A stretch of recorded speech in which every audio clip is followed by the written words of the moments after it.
bishatani waa bil aan rabno laba wax inaan helno kow in ilaahay dembigaaga dhaafo hadda maaha inaynu iyada dembi kororsanno dadka qaar baa bishatan musalsalaad iyo balaa bishii uu dembiga hore iska rogi lahaa mid cusub bilaaba ma aha bil uu qofka bini aadamka ay kaslaan noqdo bilaad marna hurudown marna ma aha waa bil qofka muslimka ay ijtihaadu ku jiro waa qofka muslimka ay waa bil uu dadaalkiisa xadkii kama dambaysta ha isku dayay inuu gaarsiiyo muxuu rabaa in ilaahay dembiga ka maydho wuxuu rabaa ajar inta ugu badan leh inuu shaqaysto wuxuu rabaa inuu ku biiro min cutaqaa'ih kuwa ilaahay naarta ka xoraynaya habeen walba naarta badh baa laga xoreeyaa bishatan oo dhan wadaaka fi kulli leyla buu nebigu yidhi habeen walba ummadda muslimka qayb ka mid ah naarta laga xoreeya inaad u dadaasho sidii aad ugu biiri lahayd kuwa naarta laga xoreeyey waxay yidhahdaan culammadu bishatani waa shahrun litakhyiir gebigeedba waa sistamkaaga nololeed oo dhan inaad dib u hufto balaan cusub inaad degto acmaal gaaraa jirta uu bishan inoo sii tilmaamay waa kuwa ugu culusee traininka lagu qaato traininada ugu culus kow dee isagu waa ramadaan waa wada garanay iyada in la soomayo waa garanay waxyaabaha ugu culusee bishan la qabto waxaa ka mid ah nebi moxamed calayhi salaatu wasalaam waa bishuu malakul jibriil qur-aanka la daraasiin jiray malakul jibriil baa u yimaada nebi moxamed iyo malakul jibriil baa waxay daraaseeyaan kitaabka alle ilaahay hadalkiisa idan bishatani bay culammadu yidhaahdaan waa bilu qofka muslimkii u xidhxidho inuu ku tadabburo ilaahay kitaabkiisao fahmo ilaahay muxuu nolosha ka rabaa idan bishatani waa bilu qofka muslimkii u xidhxidho warbal ilaahay warkiisa fahm horta rabbi waxa uu kuu sheegayo rabu الsamaawaati wاlard ayaa adiga kula hadlaya bidaatik dadka qur-aanka markay akhrinayaan cid kale ka fekeraan cid kale ha ka fekerin adigunbaa ilaahay la hadlaya qof walba gaarkiisa loola hadlaya waxyaabaha bishatan uu aadka u qaban jiray nebigu calayhi salaatu wasalaam ummad muslimiinta uu faray waxaa ka mid ah dee qiyaamu leylka taraawiixda salaadaa badan ee la tukanaya inaad salaadaha badsato waxyaabaha la isfaray waxaa ka mid ah bishatan aadka loogu dadaalayo oo nebigu samayn jiray atasaduq sadaqaadka inaynu inagu wax cunaabaynu badina inaynu dadka wax cunsiino sidaa awgeed ayuu saxaabigii muxuu lahaa nebigu wuxuu ahaa mid deeq badan dee asliyan baa nebiga caadadiisa waxayd weligii wax la weydiiyey maya ma odhan aduu balqiyaas qof wax la weydiiyey aan maya odhanin haddana isagoo sidaas noloshiisu ahayd ayaa la yidhi haddana ramadaan wa kaana ajwad mima yakuun wuxuu ahaan jiray fii ramadaan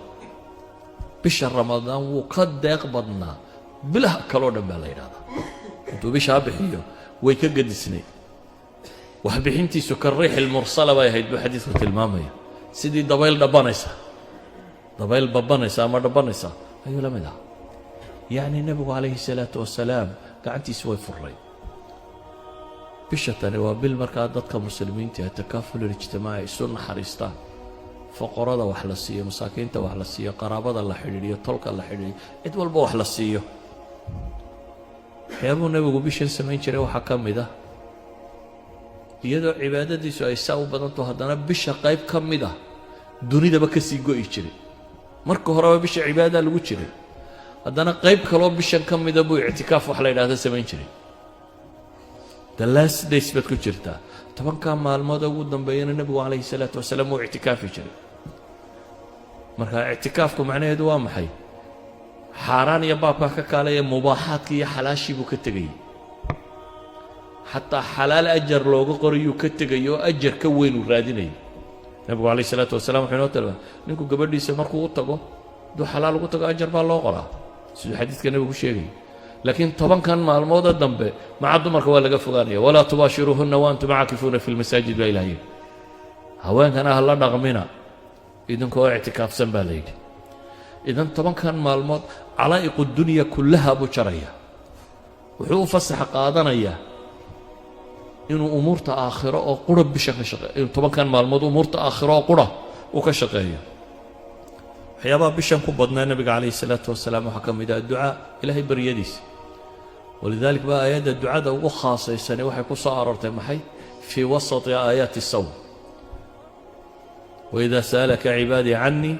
فإني قريب أجيب دعوة الداعي إذا دعان فليؤمنوا بي آيات كاسي كدبا ولا تباشرهن وأنت آيات قدام بيع